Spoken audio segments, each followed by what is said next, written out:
දවසක් හැමෝටම. අද අපි යනවා ටිකක් වෙනස් තැනකට. තමයි ඉසින් බැස්සකල රුවන්ගිරි රජමහා විහාරය. මෙතනට එන විදිය ටිකකින් කියන්න. වීඩියෝ එකත් එක්ක දිගටම රැඳිලා ඉන්න.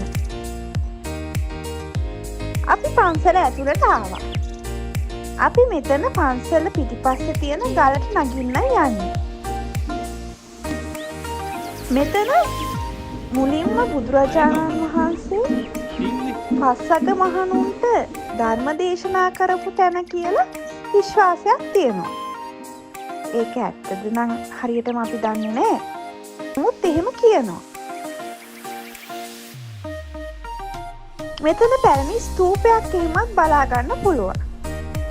මේ විහාර සංකීර්ණයේ ශ්‍රී ලංකාවට බුද්ධ ධර්ම හඳුන්වා දීමෙන් පසු දේවානම්පියතිස්ස රජතුමා ක්‍රිස්තු පූර්ව 250 210 අතර කාලේ කරලා තියෙනවා කියලා කියනවා.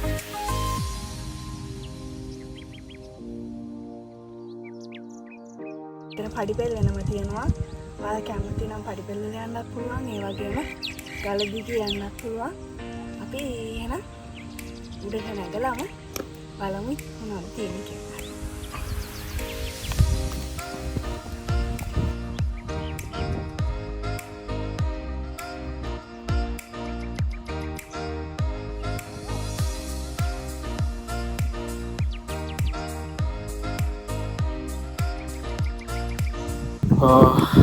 චුට්ටක් වගේ තියෙනවා.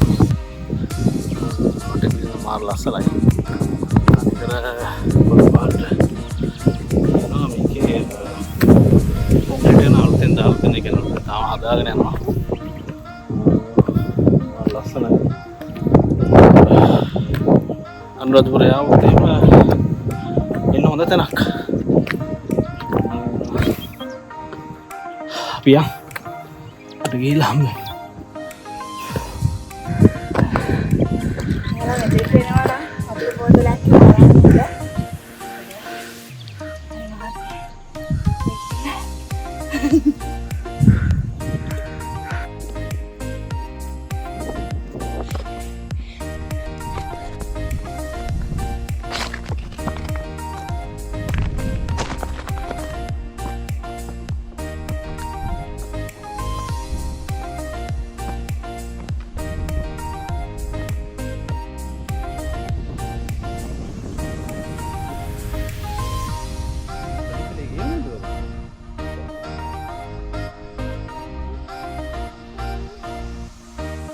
ඔන්න අපි උඩටම ආවා.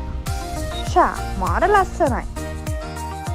මෙතෙන්ට අංශක 360ම බලා ගන්න පුළුවන්. එතන ගල මුදුනේ තියෙන ස්තූපය මුල්ම ස්තූපයේ තිබුණු තැන ඉදි කළා කියලා තමයි මතයක් තියෙන්නේ.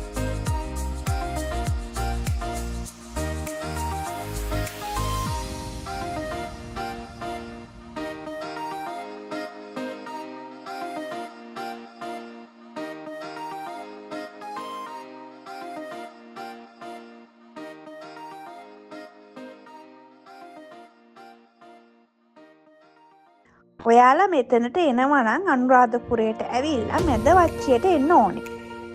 මැදවච්චිය ටවුන් එක පහු කරලා වවුනියාව පාරේ ටික දුරක් යනකොට තමයි මේ ඉසින් බැස්සකල පුරාණ රජමහා විහාරය හම්බ වෙන්නේ.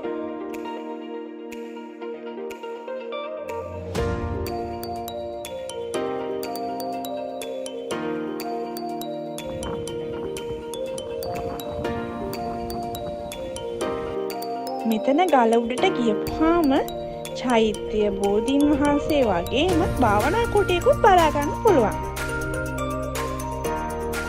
අපි යමු පල්ලෙහාට. වටේටම ඉසින් බැස්සකල වනාන්තරයක් වැවක් බලා ගන්න පුළුවන්.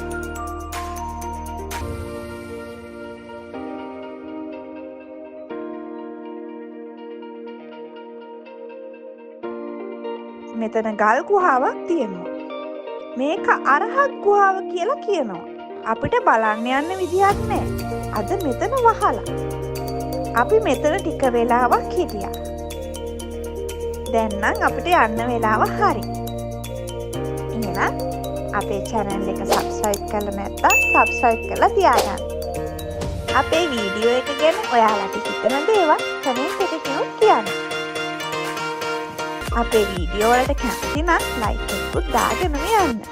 අපිට මිස් වෙච්ච තැන් තියෙනවා නම් අනිවාර්යයෙන්ම කමෙන්ට් එකක් දාන්න. අපි තවත් ලස්සන තැනකින් ආයි ලස්සන වීඩියෝ එකකින් ආයි හම්බ වෙමු. ඔයාලට සුබ දවසක්.